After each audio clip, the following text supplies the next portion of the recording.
Hello, my name is Victoria Forte. Here's my submission for the posting for Digitizer. In this lesson, I'm going to talk about direct and partial variation, and it's from the grade 9 academic mathematics course. I'm using Screencast-O-Matic to make this video, and I also use Google Slides to create the presentation that I'll be using.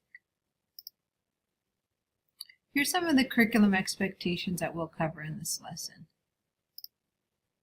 The overall expectation is to demonstrate an understanding of the characteristics of a linear relation.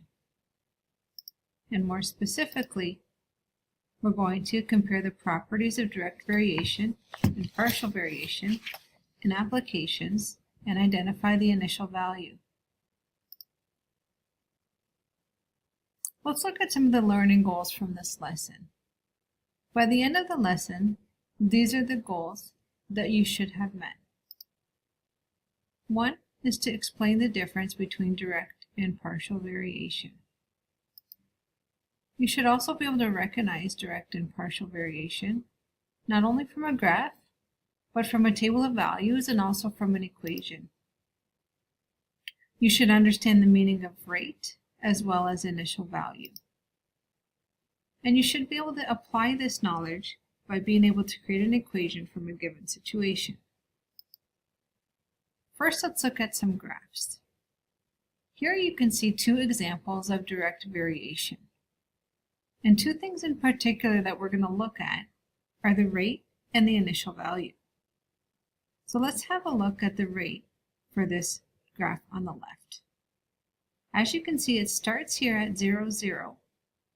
And a good point we could use to see how fast it grows is this point here at 230.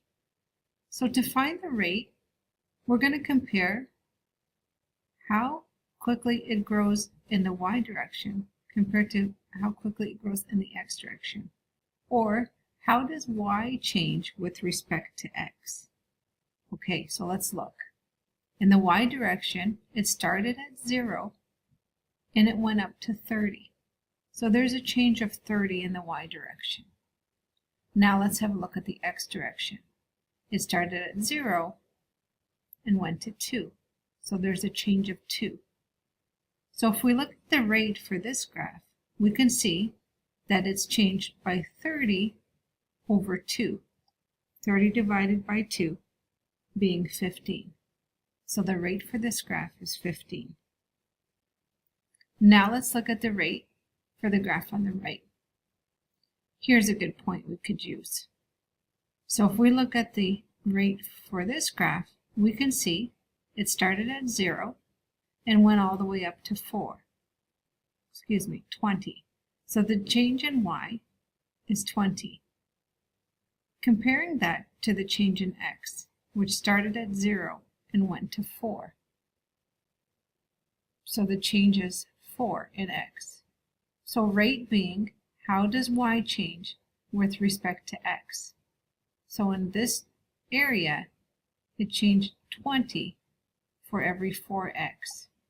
20 divided by 4 is 5. So the rate for this graph is 5. So the rates for these two graphs are not the same.